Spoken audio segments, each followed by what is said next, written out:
It's the same baloney they've been peddling for years, and there's been no credible evidence by anyone. In fact, it's been debunked repeatedly and will continue to be debunked. But here's what they're doing, and really, I have to give them credit.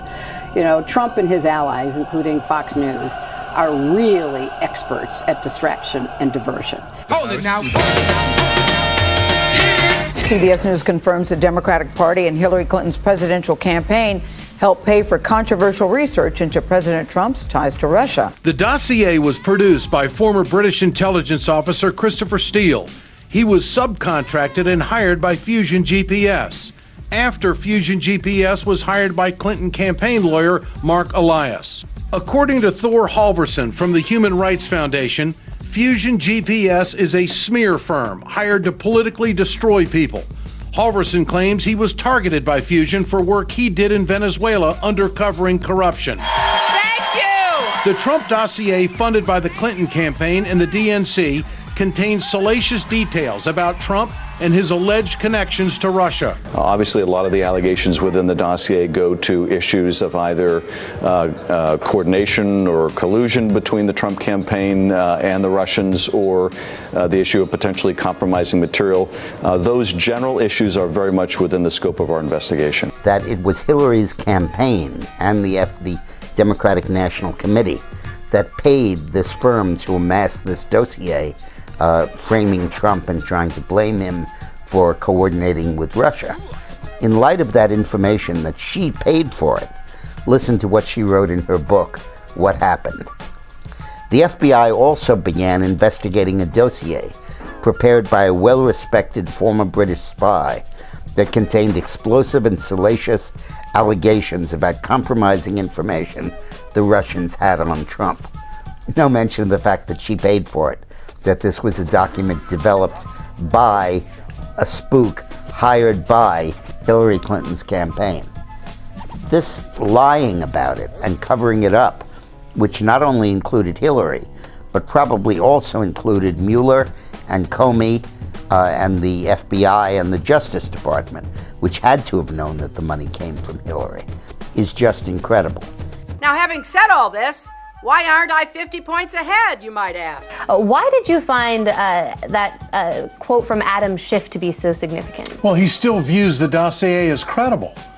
And there's nothing credible about it at all because it's a political hack job. It was politically motivated. It was all set up by the Clinton campaign to destroy the opponent. And for the Clinton campaign to send surrogates out on the cables day after day, referencing this dossier, just goes to show how underhanded Hillary Clinton was throughout all of this. And then she writes about it in her book, like this MI6 agent went out and discovered all this, but she failed to tell everybody and reveal in her book where the money was coming from. Follow the money. How can John Podesta not know? And the WikiLeaks emails show tremendous communication between Mark Elias, the campaign lawyer, and of course John Podesta. A lot of communication. How could he not know that Elias went out and hired Fusion to go get this guy? How could Podesta not know that they spent almost $6 million in this kind of research project to trump it up? And then they had surrogates go out and blame Russia, when Russia constantly said, we don't have anything to do with this. We're not interfering. This is not our dossier. This is not our material. This is so wrong all around. The people who order these fake news stories, like the ones that are circulating about the president-elect, fabricate them and use them for political means. They are worse than prostitutes.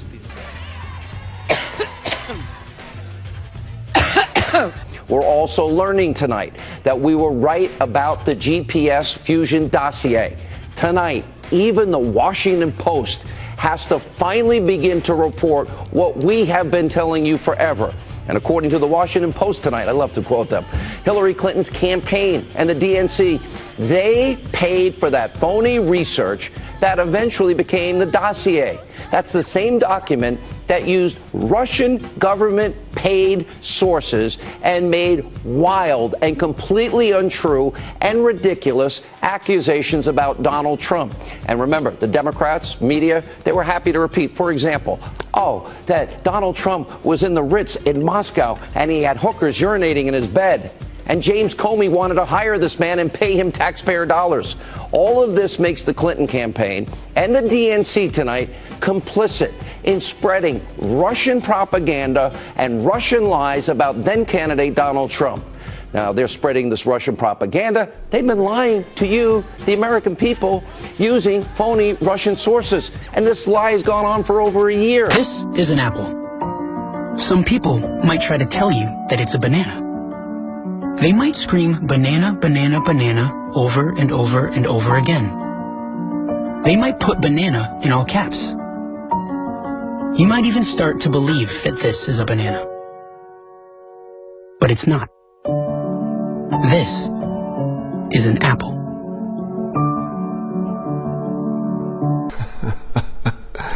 All right, I'm going to play this again. And every time they say banana, say, or Russia, just, you can play along at home. All right, we're going to play it again. This is an apple. Some people might try to tell you that it's a banana. Or Russia. They might scream banana, banana, banana Or over Russia. and over and over again. Or Russia, Russia, Russia. They might put banana in all caps. Russia, You might even start to believe that this is a banana. Russia. But it's not. It's not Russia. This is an apple. This is an apple. Facts first.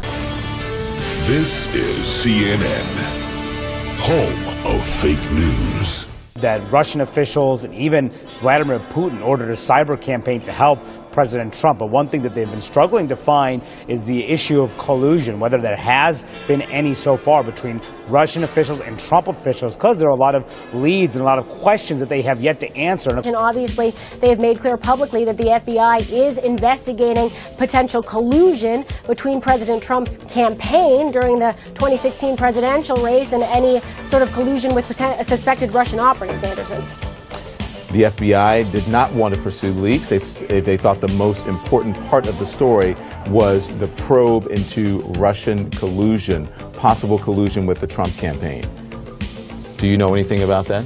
Why would the president and the administration we know that be pushing the FBI or any agency to turn their investigation one way or another? Well, he fired the FBI director who is in the middle of a probe of this administration, of the president and people close to him about potential collusion between the campaign and a foreign power. There have been a lot of questions about his relationships with Russia, and part of that investigation is part of the FBI's investigation into the meddling, and perhaps was there collusion between the Trump orbit and the Russian, anyone within the Russian government to sort of help meddle in the election. This investigation is still ongoing. Yesterday, the president fired the director of the FBI, Jim Comey, who was leading an active investigation into the Trump campaign's possible collusion with Russia. Work on this look into the Trump campaign and whether there were connections, whether there's potentially collusion between Trump campaign officials and associates and Russian officials as well. The fact that the FBI's investigation into possible Trump team collusion with Russia in the 2016 election, that's still not only an active investigation, it's actually accelerating.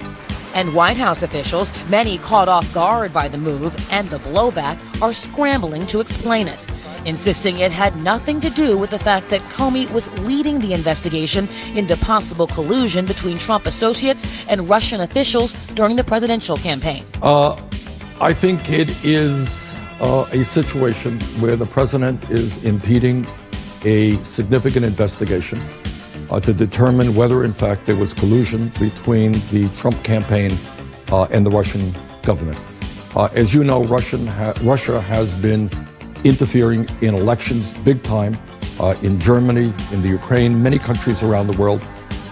Our intelligence agencies all agree that they interfered significantly in the American election. They were in France last week trying to elect Le Pen, a very right-wing individual. On the key question of collusion, I spoke in the last 24 hours to a number of Republican and Democratic House and Senate Intelligence Committee members.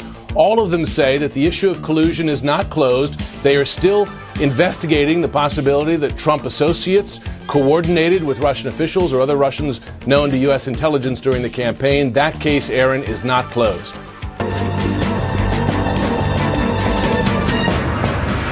Senate Intel Committee is ramping up its investigation into possible collusion between the Trump campaign and Russia. There is no doubt that the Russians hacked our election in 2016.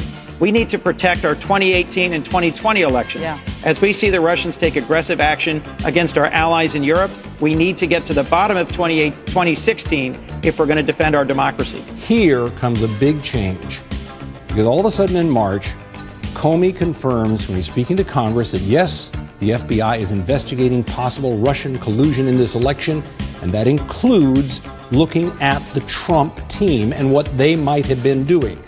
Well, I think they're chortling over the way that they've managed to screw up our political system, basically. I mean, this is all a direct result of the Russian interference in the election last year, which got Donald Trump elected, and which may not have resulted in 100% pro-Russian policies across the board, but which has certainly caused so much upheaval and consternation and chaos that, yes, the Russians are benefiting from it. So this is, I mean, and, you know, you put your finger on when you said this is surreal. I mean, the whole thing is, I mean, this is nuts. We've never had a president investigated for collusion with a hostile foreign power. We've never president fire the FBI director who was investigating him.